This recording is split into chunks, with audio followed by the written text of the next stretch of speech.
You ever wonder why people go around society, right? Like you've got this like McDonald's hot coffee sign. You've got like the fine print of your contract. You've got waivers you have to sign, you know, all these things because everybody is constantly fighting for control to not get sued. It's kind of hilarious. It's not from a moral placing standpoint. It's not from like a justice. It's not going to benefit people to necessarily do right by somebody else.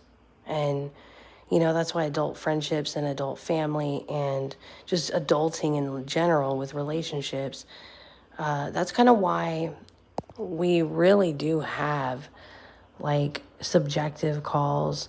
It's not this black and white, like right or wrong thinking anymore when you become an adult. It is way more. We've made it so much more complex to where it doesn't benefit you to do right by me. What benefits you is not suffering consequences, but even more so, even if the consequences are not necessarily from me.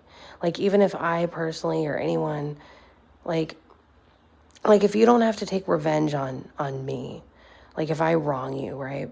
And you don't necessarily have to take revenge on me. There are indirect, very severe consequences if I wrong you, meaning that I'm going to suffer health issues if I wrong you. I'm going to suffer karma if I perceive you as a threat and you really weren't that big of a threat. Maybe you're somebody I don't like, right? But I perceive you as a much bigger threat than you actually are. And I pull strings or I do things to make sure that I'm blocking your progress. Maybe your progress isn't actually harming me, and maybe you're not that big of a threat, and maybe you're not that powerful, but my fear perceives that you are. Like if I'm in fight or flight mode all day and I'm not really like in a place of where I'm safe, right? And no matter what I try to do, I don't feel safe. I have to like somehow disempower you to feel safe. And you really weren't that big of a threat, right?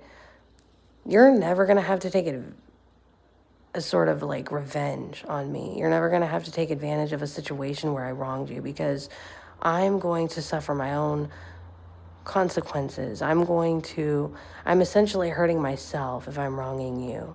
So it goes deeper. It's a much deeper awakening than saying that the world doesn't really live on right or wrong. The world lives on survival and consequences. And so if there are groups of